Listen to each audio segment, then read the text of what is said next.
Assalamualaikum warahmatullahi wabarakatuh. Perkenalkan, nama saya Muhammad Arif Saputra dari kelas H Media Industri Marketing dengan NPM 2021 011 04 00 151. Selanjutnya kita akan membahas genre. Genre adalah pembagian suatu bentuk seni atau tutur tertentu menurut kriteria yang sesuai untuk bentuk tersebut. Yang pertama, ini ada genre program TV yang ada di Amerika. Yang pertama itu ada entertain, information, advertising, news, dan education. Entertain adalah segala bentuk siaran yang bertujuan untuk menghibur audiens dalam musik, lagu, cerita, atau permainan.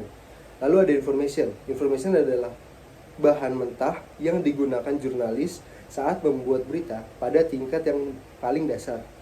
Informasi adalah fakta, sebuah item yang mengungkapkan suatu tentang dunia. Lalu ada advertising. Advertising adalah pesan yang secara ekspresif bertujuan untuk mengarahkan perhatian yang menguntungkan produk, barang, dan jasa tertentu. Advertising ini ada informational advertising, yaitu iklan yang dilakukan secara faktual. Yang kedua ada hard sell advertising, yaitu iklan yang dilakukan secara umum, terbuka, dengan menggunakan kata-kata yang memicu transaksi pembelian cepat. Lalu ada soft selling advertising, yaitu iklan yang dipakai tidak secara langsung dan tidak terbuka. Selanjutnya ada genre program menurut Foley. Yang pertama ada drama, yang kedua ada komedi, yang ketiga ada current affairs, yang keempat ada news, yang kelima ada sport, yang keenam ada information lifestyle, yang ketujuh ada reading program, yang kedelapan ada musik, yang kesembilan ada children program, yang ke-10 ada animation, yang ke-11 ada source and future reading, yang ke-12 ada variety and entertain. Drama adalah pertunjukan yang menyajikan cerita mengenai kehidupan atau karakter seseorang atau beberapa yang melibatkan konflik dan emosi. Contohnya itu ada sinetron, film, FTV, miniseries, lalu ada kartun. Selanjutnya komedi. Komedi adalah program yang menampilkan kemampuan seseorang atau lebih pada satu lokasi. Contohnya itu ada sulap, lalu tarian, dan lawakan. Lalu ada musik. Musik adalah program musik, biasanya format panggung atau klip. Yang selanjutnya ada news.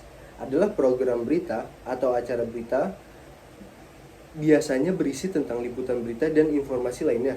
Ada hard news dan soft news. Selanjutnya ada sport. Sport adalah tayangan olahraga.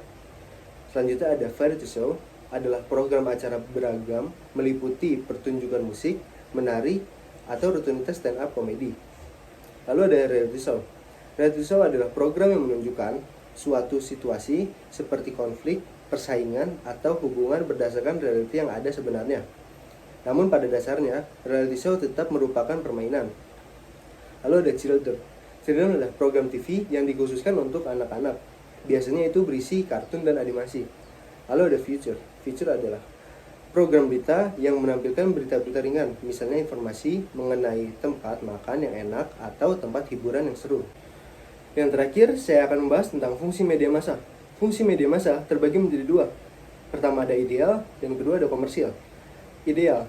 Menurut pasal 4 ayat 1, penyiaran sebagai kegiatan komunikasi massa mempunyai fungsi sebagai media informasi, pendidikan, hiburan yang sehat, kontrol, dan perekat sosial menurut Undang-Undang 32 tahun 2002. Yang kedua, pasal 3 ayat 1, pers nasional mempunyai fungsi media sebagai informasi, pendidikan, hiburan, dan kontrol sosial menurut Undang-Undang 40 tahun 1999. Lalu komersial.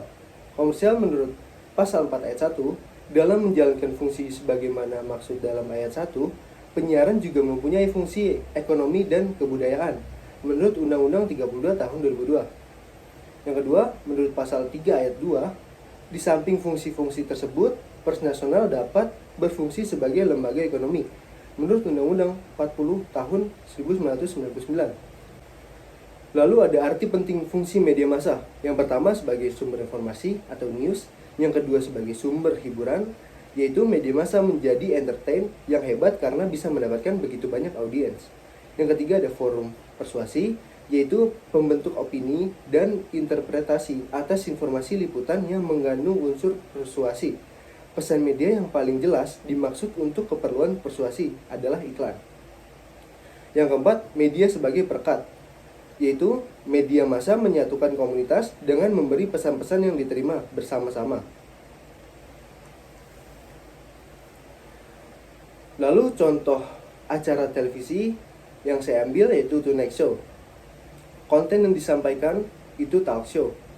Fungsi medianya memberikan hiburan dengan pembahasan talk show yang menarik dan yang sedang tren, dengan dibalut tutur bahasa yang kekinian yang menjadi daya tarik audiens. Mungkin segitu saja yang bisa saya jelaskan. Kurang lebihnya mohon maaf. Wassalamualaikum warahmatullahi wabarakatuh. Terima kasih.